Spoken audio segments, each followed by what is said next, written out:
Hello students, today we will learn the second part of problem solving using C. Okay.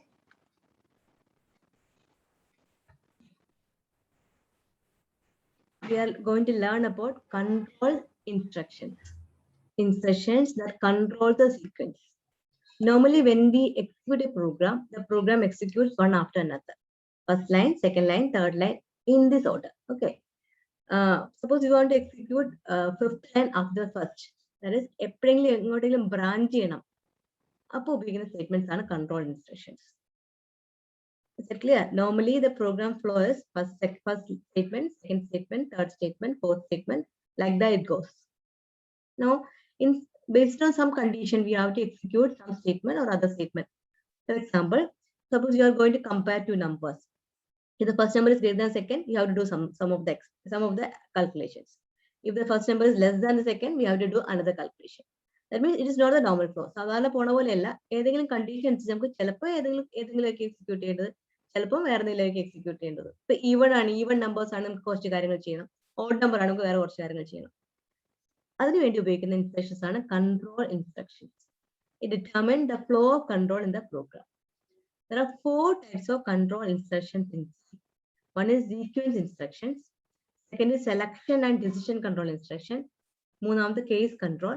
നാലാമത്തെ repetition or loop control. Okay, sequence control instructions. That is, it controls the sequence. Next is selection or decision. It takes decision based upon the statement. Next is case. Based on set cases, we are doing instructions. Next is loop. That is, we are repeating. Loop means വീണ്ടും അതിനെ ചെയ്തുകൊണ്ടിരിക്കുക, കറങ്ങിക്കൊണ്ടിരിക്കുക. Repetition or loop. Okay. First, we will learn the sequence control. The sequence control instruction ensures that the executions is executed in the same order in which they appear in the program. ഇതാണ് നമ്മളിപ്പോൾ പഠിച്ച സാധനങ്ങൾ. Decision and case control instruction allow the computer to take a decision as to which instruction is to be executed next. Loop control instruction helps the computer to execute a group of statements repeatedly. ഇതാണ് formal definition. Sequence control ആണ് നമ്മൾ ഇതുവരെ ചെയ്യുന്ന programmes ഒക്കെ. First instruction, then control goes to second instruction, control goes to third instruction. The control is going in a sequence 1, 2, 3, 4, 5. That's known as sequence control. ഒരു condition ഇല്ലാതെ നമ്മൾ ഉപയോഗിക്കുന്ന sequence control ആണ്. Decision and case control takes a decision based upon a condition. ഒരു condition കൊടുത്തിട്ട് true ആണ് ഒരെണ്ണം ചെയ്യും, ഫോൾസ് ആണ് വേറെ ചെയ്യും. ലൂപ്പിലാണെങ്കിലോ ഒരു കണ്ടീഷൻ കൊടുത്തിട്ട് ഒരു ഗ്രൂപ്പ് ഓഫ് സ്റ്റേറ്റ്മെന്റ്സ് ചെയ്യും, വീണ്ടും റിപ്പീറ്റ് ചെയ്യും. ഇത് കണ്ടിന്യൂസ് ആയിട്ട് ചെയ്തുകൊണ്ടിരിക്കും until this condition is false. Okay. So decision making, branching and selection statements. ഇതാണ് ആദ്യത്തെ സെക്കൻഡ് പാർട്ട്. അതിൽ വരുന്നതാണ് if statement, switch, conditional operator statements and go to statements. These 4 are the decision making and branching. ഇപ്പൊ sequence control ആദ്യം പറഞ്ഞത്. Sequence control വെച്ച് കഴിഞ്ഞാൽ ഒന്നുമില്ല, 1, 2, 3, 4 ചെയ്താണ് സീക്വൻസ് കൺട്രോൾ. രണ്ടാമത് വരുന്നതാണ് ഡിസിഷൻ മേക്കിംഗ് അഥവാ ബ്രാഞ്ചിങ്, സെലക്ഷൻ സ്റ്റേറ്റ്മെന്റ്. ഇതെല്ലാം ഒന്ന് തന്നെ. അതിനകത്ത് 4 സ്റ്റേറ്റ്മെന്റ് ഉണ്ട്. ഒന്ന് ഈ സ്റ്റേറ്റ്മെന്റ് ആണ്, രണ്ടാമത് സ്വിച്ച് കേസ് സ്റ്റേറ്റ്മെന്റ് ആണ്, മൂന്നാമത്തെ കണ്ടീഷണൽ സ്റ്റേറ്റ്മെന്റ് ആണ്, നാലാമത് go to statement. Okay, first we'll see what is an if statement. If text expression set of statements. That is, if a less than b, print of a is lower than b. ഇതാണ് if statement. If a less than b ആണെങ്കിൽ print a is lower than b. അല്ലെങ്കിൽ if a greater than b ആണെങ്കിലോ print a is greater than b. ഇങ്ങനെ ഒരു condition അനുസരിച്ച് എന്തെങ്കിലും statement ചെയ്യുന്നതിനാണ് if statement. If a condition is true, you are doing this. Okay. ഇതിന്റെ same കേസിന് if a less than b, we are printing a is lower than b. ഇതിനകത്ത് അല്ലെങ്കിൽ എന്ത് ചെയ്യുന്നുള്ള കാര്യം പറയുന്നില്ല. അപ്പൊ if മാത്രമായിട്ട് വേണം നിൽക്കാം, ഇല്ലെങ്കിൽ else, അല്ലെങ്കിൽ എന്താ ചെയ്യുക? If test expression a set of statement blocks, else another set of statement blocks. എങ്ങനെ എഴുതാ? If a less than b, print a is lower than b. Else print b is lower than a. Syntax ശ്രദ്ധിച്ചേ. if ആണ് അതിന്റെ അകത്ത് keyword. if braces a less than b, again close the braces, അതിന് കേളി break. ഇത് ബോഡിയാണ്. കേളി ബ്രാക്കറ്റിൽ എഴുതുന്നതൊക്കെ ബോഡിയാണ്. കേളി ബ്രാക്കറ്റ് ഓപ്പൺ ആക്കുക, സെറ്റ് ഓഫ് സ്റ്റേറ്റ്മെന്റ് എഴുതുക. പ്രിന്റ് എഫ് ആണ്. പ്രിന്റ് എഫിന്റെ സ്ട്രക്ചർ നമ്മൾ നേരത്തെ പഠിച്ചതാണ്. Printf opening bracket double quote a is lower than b double quote close the bracket semicolon. Okay, അതിന് ഈ സ്റ്റേറ്റ്മെന്റ് ക്ലോസ് ചെയ്യാം. എൽസ് ആണെങ്കിലോ വീണ്ടും ലൂപ്പ് ഓപ്പൺ ആക്കുക, സ്റ്റേറ്റ്മെന്റ് എഴുതുക, സെമിക്കോൺ ഇടുക, ലൂപ്പ് ക്ലോസ് ചെയ്യുക. ഇവിടെ നമ്മൾ ഒരേ സ്റ്റേറ്റ്മെന്റ് അല്ലേ, എത്ര സ്റ്റേറ്റ്മെന്റുകളിൽ എഴുതാം. ഓക്കെ, ഈ കേളി ബ്രാക്കറ്റ് ഒരു സ്റ്റേറ്റ്മെന്റ് ആണെങ്കിൽ വേണം നിർബന്ധമില്ല. എഴുതിയാലും കുഴപ്പമില്ല, എഴുതാതിരുന്നാലും പ്രശ്നമില്ല. പക്ഷെ ഒന്നിൽ കൂടുതൽ സ്റ്റേറ്റ്മെന്റ് ഉണ്ടെങ്കിൽ curly bracket compulsory. Okay, this is the construct. ഇതാണ് this is not a flow chart. Flow chart നമ്മൾ ഫസ്റ്റ് പഠിച്ച കാര്യങ്ങളാണ് ഫ്ലോ ചാർട്ട്. ഈ ഫ്ലോ ചാർട്ട് ഇതിന്റെ ഫ്ലോ ചാർട്ട് എങ്ങനെ വരയ്ക്കുക? ആദ്യം സ്റ്റേറ്റ്മെന്റ് എടുക്കാം. ഇതാണ്, ഇത് ട്രൂ ആണെങ്കിൽ ഇത് ചെയ്യുക, അല്ലെങ്കിൽ ഇത് ചെയ്യുക. Okay, test expression. Text expression true ആണെങ്കിൽ we have a statement block, false ആണെങ്കിൽ we have another statement. This is the flow chart of if else. Okay, if test condition, if it is false, statement block B. If it is true, statement block A, then go to the next statement. ഇതിനാണ് എന്താ വ്യത്യാസം? ഇവിടെ if മാത്രമേ ഉള്ളൂ. If test condition is true, we have a statement. False ആണെങ്കിലോ we are going to next statement. ഇത് true ചെയ്തു കഴിഞ്ഞാലോ we are going to next statement. This is the flow chart of if. That is this one. If, that is this one. If condition, statement block. Else ആണെങ്കിൽ എവിടെ വരിക? ഇങ്ങോട്ടേക്ക് വരിക. That is from here we are coming here. We are coming to this place. That's the else condition. Okay. If else ആണെങ്കിൽ if else ഉണ്ടാവും. This is the statement block for if else. If condition is true, we have a set of statements. If condition is false, we have a set of statements. Then we are going to next statement. ഇവിടെ നോക്കിയാൽ else വേറെ statement ചെയ്യാനില്ല, നേരെ next statementലേക്ക് വരിക. This is the flow chart for if, and this is the flow chart for if else. Okay. Now we are going to do a program, a simple one, based on decision making and branching. You read the values of A, B, C, D and evaluate A plus B divided by C minus C if C minus C is not 0. Whenever we are going to divide an expression, the expression is true only if the remainder is this part is not 0. Okay, denominator is not 0. A by 0 or x by 0 is not defined. അപ്പോൾ നമുക്ക് എപ്പോഴും ഇവിടെ എന്താണ് ഒരു കാര്യം divide ചെയ്യാൻ പറയുമ്പോൾ ആദ്യമേ ഇത് 0 ആണോ നോക്കണം. 0 ആണെങ്കിൽ ഡിവൈഡ് ചെയ്യാൻ പറ്റില്ല. ഡിവൈഡ് ചെയ്താൽ എറർ കാണിക്കും. കമ്പ്യൂട്ടറിൽ നമുക്ക് സ്പേസ് ഇല്ല സ്റ്റോർ ചെയ്യാൻ, ഇൻഫിനിറ്റി സ്റ്റോർ ചെയ്യാനുള്ള സ്ഥലമില്ല. So it will produce an error. Okay. So first of all, you have to check whether that value is not 0 or not. 0 അല്ലെങ്കിൽ ഡിവൈഡ് ചെയ്യാം, 0 ആണെങ്കിൽ ഡിവൈഡ് ചെയ്യാൻ പറ്റില്ല. ഇതാണ് പ്രോഗ്രാം. See, നമ്മൾ കമന്റ്സ് എന്താണെന്ന് പഠിച്ചു. This is A comment. അപ്പൊ നമ്മൾ നോർമലി ഏത് പ്രോഗ്രാം എഴുതുമ്പോഴും ആദ്യമേ കമന്റ് എഴുതാം. /* program to read the values of A, B, C, D and evaluate A plus B divided by C minus D if C minus C is not 0. * this line. ഇത് എന്തിനാ comment കൊടുക്കുന്നത്? നിങ്ങൾ programme കുറേ programme ചെയ്ത് കഴിയുമ്പോൾ ഏതൊക്കെ programme എന്തൊക്കെയാണെന്നൊരു idea ഉണ്ടാവില്ല. നമുക്ക് തന്നെ മനസ്സിലാവില്ല എന്താ പ്രോഗ്രാം ചെയ്തേക്കുന്നത്. അപ്പൊ ആദ്യമേ ടൈറ്റിലിംഗ് എഴുതി വയ്ക്കാം. സാധാരണ നമ്മൾ നോട്ട്സിലൊക്കെ ഒരു പാരഗ്രാഫ് എഴുതുന്ന മുമ്പായിട്ട് ഹെഡിങ് എഴുതില്ലേ, അതേപോലെ കമന്റ് എഴുതാം. അപ്പോൾ കമന്റ് എഴുതുമ്പോൾ ഇറ്റ്സ് ക്ലിയർ, ഇതെന്താണ് ഈ പ്രോഗ്രാം എന്നുള്ള ക്ലിയർ. അതുപോലെ ഇവിടെ എന്തെങ്കിലും സ്റ്റെപ്പ് മനസ്സിലായില്ല, അവിടെ നമുക്ക് കമന്റ് ചെയ്ത് വെക്കാം, ഇതാണ് ഉദ്ദേശിക്കുന്നത്. ഓക്കെ, കോംപ്ലിക്കേറ്റഡ് എക്സ്പ്രഷൻ എന്താ ചെയ്തേക്കുന്നത് മനസ്സിലാവില്ല. So there also we can write comments. We can write comments anywhere so that it increases the readability. Program വായിക്കാൻ എളുപ്പമാണ് കമന്റ് ചെയ്ത് കഴിഞ്ഞാൽ. കോഡ് വായിക്കുന്നേക്കാൾ മനസ്സിലാവാൻ നമുക്ക് എളുപ്പം എന്താ കമന്റുകൾ വായിക്കാനാണ്. ഓക്കെ, ഇനി ആദ്യമേ എന്താ ലൈബ്രറി ഫംഗ്ഷൻ ഇൻക്ലൂഡ് ചെയ്യണം. #include angular bracket stdio.h angular bracket closed. void main bracket open ആക്കി ക്ലോസ് ആക്കി, ഈ കേളി ബ്രാക്കറ്റ് ഓപ്പൺ ആക്കി. ഇനി എന്താണ്, നമുക്ക് ഫ്ലോട്ടിംഗ് പോയിന്റ് നമ്പേഴ്സ് വേണം. That is we are going to divide two numbers, right? We are taking this as a floating point number. Floating point എങ്ങനെ എഴുതുക? Float A, B, C, D answer. നമ്മൾ ചെയ്യാൻ പോകുന്നത് എന്താ? A plus B divided by C minus D ആണ് ചെയ്യാൻ പോകുന്നത്. So that answer is storing in the variable known as answer. That's why we are writing this answer. Answer equal to 0. Printf, enter the values of A, B, C and D /n. അത് read ചെയ്യണം. Scanf ഉപയോഗിച്ച് read ചെയ്യണം. എങ്ങനെയാ? %f, %f, %f, %f and A and B and C and D. Okay, so we have read all the variables. ഇനി എന്താ ചെയ്യേണ്ടത്? C minus D 0 ആണോ നോക്കണം. If C minus D not equal to 0, what you have to do? Answer is equal to A plus B by C minus D. Yeah. And you can print the answer is %f ANS. Answer print ചെയ്തു. ഇല്ലെങ്കിൽ എന്ത് വേണം? Else print of the denominator is 0. That is we can't divide. This is a program constraint. Is it clear? ഇവിടെ ഏതൊക്കെയാ ഉപയോഗിക്കുന്നത്? നമ്മൾ floating point numbers 4 read ചെയ്തു. 4 read ചെയ്യാനാണ് ABC ഉപയോഗിച്ചിരിക്കുന്നത്. ആൻസർ സ്റ്റോർ ചെയ്യാൻ ANS. ഈ വേരിയബിൾ പേര് നിങ്ങൾക്ക് ഇഷ്ടമുള്ള പേര് ഉപയോഗിക്കാം, ഏത് പേരുള്ള ഉപയോഗിക്കാം. ഈ 4 വാല്യൂസ് റീഡ് ചെയ്യുന്നത് എങ്ങനെയാ? സ്കാൻഫ് ഉപയോഗിച്ചാണ് റീഡ് ചെയ്യുന്നത്. And A, and B, and C, and D. 4 variable read ചെയ്തു. നമുക്ക് if ഉപയോഗിക്കാം. if ഉപയോഗിച്ചിട്ട് 2 നമ്പർ കമ്പയർ ചെയ്തു. C - D. ഇതെന്താ? Not equal to 0. ഇത് തന്നെ എഴുതണമെന്ന് നിർബന്ധമില്ല. If C minus is equal to 0, we can print that the denominator is 0. Else we can compare. ഇത് തിരിച്ച് അങ്ങോട്ടും ഇങ്ങോട്ടും മാറ്റിയത് ഇങ്ങനെ എഴുതുന്നില്ല. C minus equal to 0 ആണ് എന്ത് വേണം? ഡിനോമിനേറ്റർ 0 എന്നോട് പ്രിന്റ് ചെയ്യാം.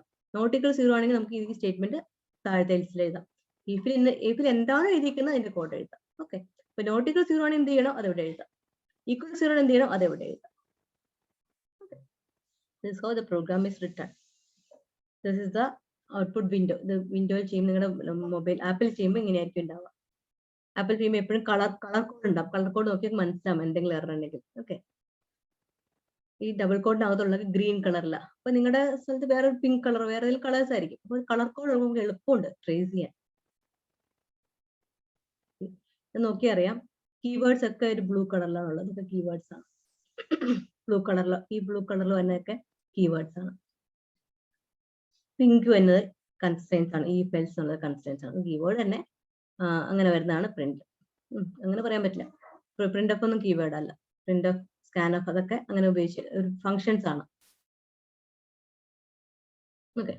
Anyway, there are color codes. Color codes help us to differentiate between different components of this programming language. Okay. So this is how it is written as a code, and this is the output. എന്താ വരിക? Run ചെയ്യുമ്പോൾ നിങ്ങൾക്ക് automatic run ചെയ്യുമ്പോൾ കിട്ടും. Enter the values of ABCD എന്ന് ചോദിച്ചു.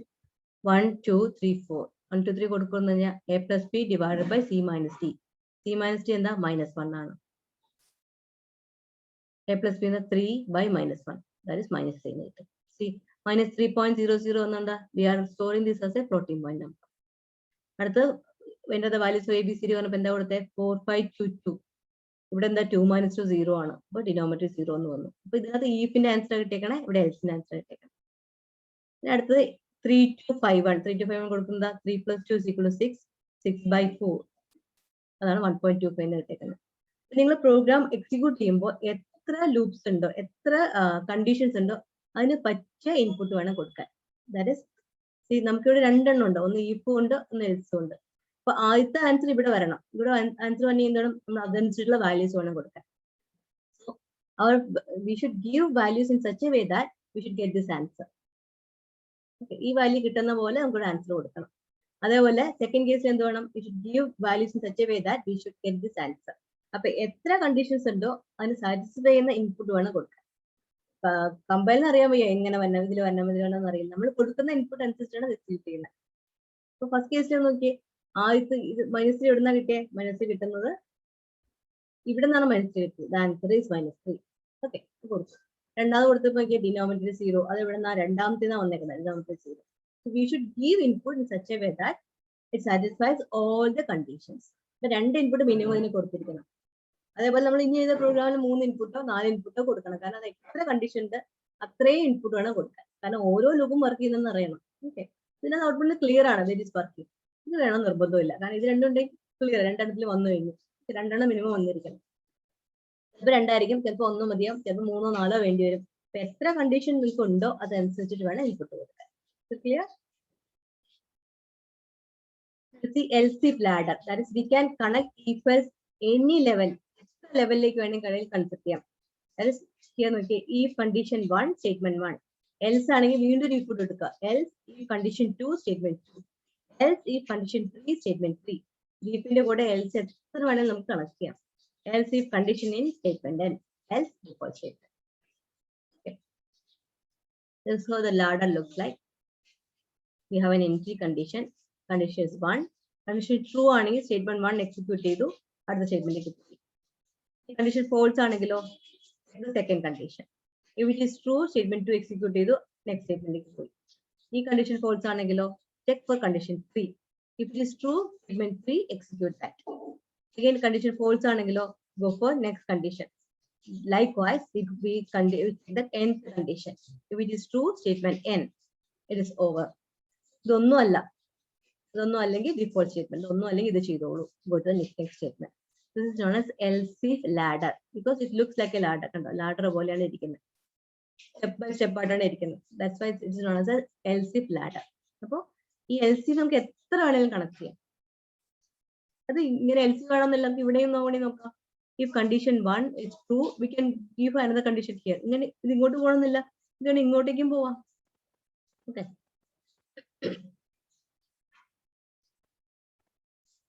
Else if statement can be nested. If condition 1 is true, then we check the condition 2. Condition 2. If condition 2 is true, statement 1. If condition 2 is false, statement 2.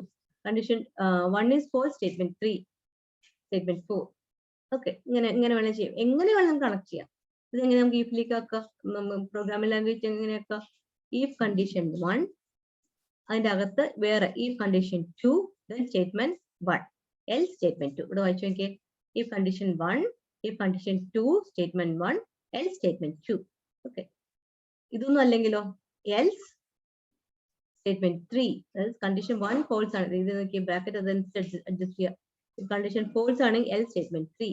Close the bracket. ഇതൊന്നും അല്ലെങ്കിൽ statement 4. Okay. ഇത് തന്നെ എഴുതി നോക്കുക. മനസ്സിലായി ഒന്നുകൂടി അത് പറഞ്ഞുതരാം. നിങ്ങൾ ഇത് ഇങ്ങനെ കാണുമ്പോൾ മനസ്സിലാവില്ല. Try to express this figure into construct if else വെച്ച് കണക്ട് ചെയ്യുക. കണക്ട് ചെയ്യുമ്പോൾ നമുക്ക് എങ്ങനെ കണക്ട് ചെയ്യുന്നതാണ് ഈ ബ്രാക്കറ്റ് ഉപയോഗിക്കുന്നത്. നമുക്ക് ഏതിന്റെ കീഴിൽ ഏത് വരണം, ഈ ബ്രാക്കറ്റ് ഈ കീഴിൽ ഇതാണ് വന്നിരിക്കുന്നത്. നമുക്ക് ഏതിന്റെ കീഴിൽ ഏത് വരണം അനുസരിച്ചിരിക്കും. ഈ കണ്ടീഷൻ 1 is true, നമ്മൾ അടുത്തിലേക്ക് പോയി. ഈ കണ്ടീഷൻ 2 is true, ഇവിടെ എത്തി. ഓക്കെ, അത് ട്രൂ ആണെങ്കിൽ സ്റ്റേറ്റ്മെന്റ് 1 എക്സിക്യൂട്ട് ചെയ്തു. ഫോൾസ് ആണെങ്കിലോ സ്റ്റേറ്റ്മെന്റ് 2 എക്സിക്യൂട്ട് ചെയ്തു. ഇനി ഇതിന്റെ ഫോൾസ് എങ്ങനെ അറിയാം, ഈ ബ്രാക്കറ്റ് അതെങ്കിൽ ക്ലോസ് ചെയ്യാം. ഇവിടെ എൽസ് എത്തി. ഈ condition 1 is false, else statement 3ലേക്ക് വന്നു. ഇതൊന്നും അല്ലെങ്കിൽ സ്റ്റേറ്റ്മെന്റ് 4ലേക്ക് വന്നു. So we are connecting if else likewise. ifന്റെ കൂടെ ബ്രാക്കറ്റ് ഓപ്പൺ ആയി ക്ലോസ് ആക്കി, else ബ്രാക്കറ്റ് ഓപ്പൺ ആയി ക്ലോസ് ആക്കി, ഈ if അത് ഓപ്പൺ ആക്കി ക്ലോസ് ആക്കി, else ഓപ്പൺ ആക്കി ക്ലോസ്. ഇവിടെ ഒറ്റ സ്റ്റേറ്റ്മെന്റ് ആണെങ്കിൽ നിർബന്ധമില്ല, ഒരു സ്റ്റേറ്റ്മെന്റ് മാത്രം അല്ലെങ്കിൽ ഏത് ലൂപ്പ് ആണെങ്കിലും ഏത് കൺസെപ്റ്റ് ആണെങ്കിലും if you have only one statement, this bracket is not compulsory. Otherwise the bracket is compulsory. Okay. പല രീതിയിൽ എഴുതിയിരിക്കുകയാണ്. if condition 1, if condition 2, statement 1, else if condition 3, statement 2, else statement 3. If condition 1, if condition 2, statement 1, else statement 2, else statement 3. If condition 1, statement 1, else if condition 2, statement 2, else statement 3. Okay, get this one.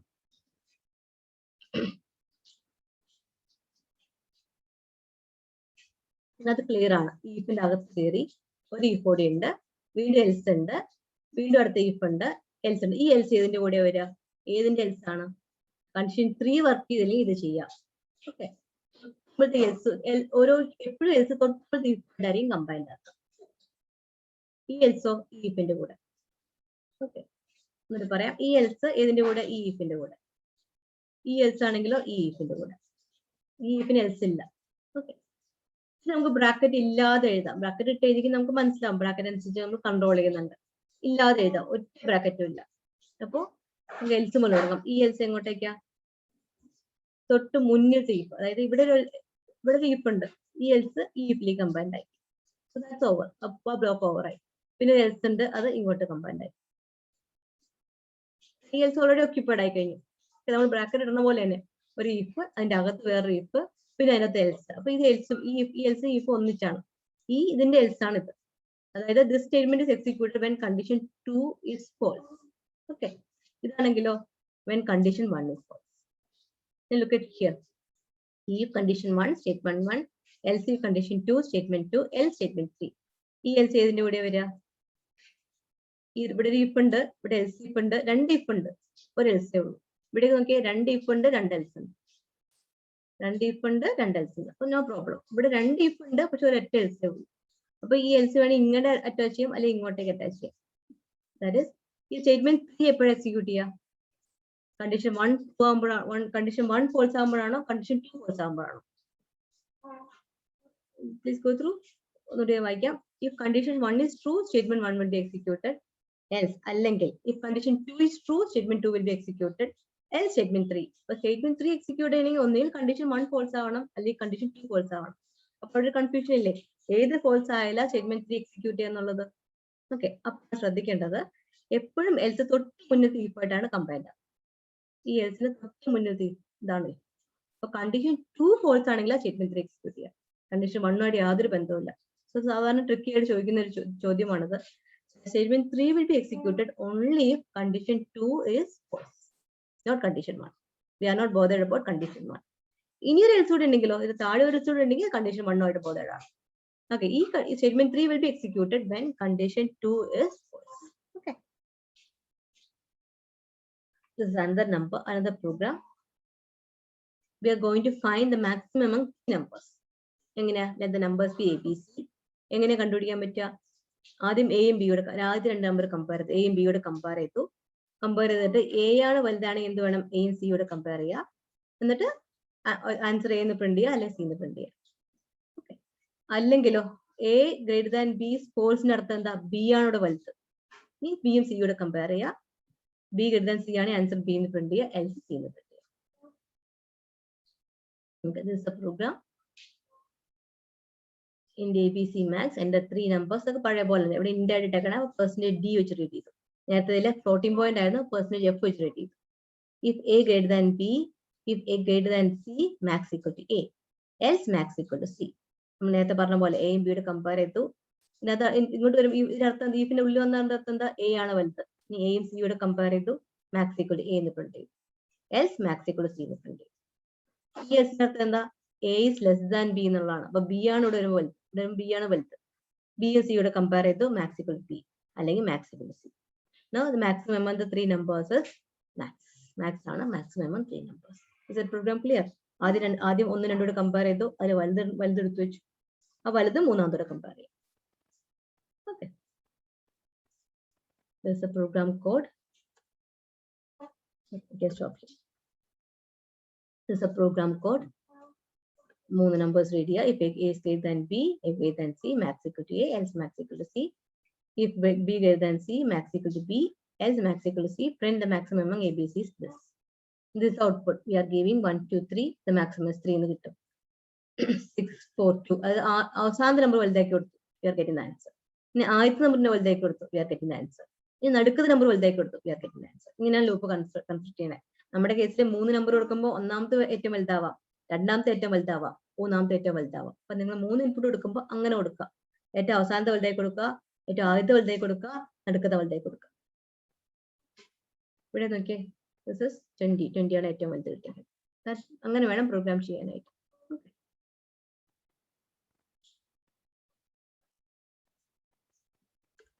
One more program is there. This is a program to compute electricity bill. ഇവിടെ കുറച്ച് if conditions കൂടുതലുണ്ട്. 0 മുതൽ 200 വരെ ആണെങ്കിൽ 0.50 ആണ്, 50 പൈസയുണ്ട് യൂണിറ്റിന്. 201 മുതൽ 400 ആണെങ്കിൽ 67 പൈസ യൂണിറ്റിനുണ്ട്. ആദ്യമേ 100 രൂപ കൊടുക്കണം. 200ൽ കൂടുതൽ വന്നു കഴിഞ്ഞാൽ we have to give 0.65. ഇനി 401 മുതൽ 100 ആണെങ്കിൽ 230 rupees plus 0.80 per unit excess of 400. 601 and above ആണെങ്കിൽ 390 plus ₹1 excess of 600. ഇതാണ് കണ്ടീഷൻ. ആദ്യമേ പ്രോഗ്രാം ഒന്ന് വായിച്ച് മനസ്സിലാക്കുക എന്താ ചെയ്യേണ്ടതെന്ന്. നമുക്ക് 200 യൂണിറ്റ് കൺസ്യൂം ചെയ്തെങ്കിൽ 50 പൈസ വെച്ച് കൊടുത്താൽ മതി. 201 ആണെങ്കിലോ ആദ്യമേ 200 മൈനസ് ചെയ്യാം, ബാക്കി 1 രൂപ വരും. 1 രൂപയ്ക്ക് 65 പൈസ. അപ്പൊ 100 plus 65 പൈസ 165 രൂപ വരും. ഓക്കെ. 200 വരെയാണെങ്കിൽ 150 രൂപ വരുള്ളൂ. പക്ഷെ 100 രൂപയുടെ കൂടെ ഇങ്ങനെയാണ് ഇലക്ട്രിസിറ്റി സ്ലാബ്. ഇങ്ങനെ തന്നെ നിങ്ങളുടെ വീട്ടിലെ ഇലക്ട്രിസിറ്റി ഒക്കെ വരുന്നത്.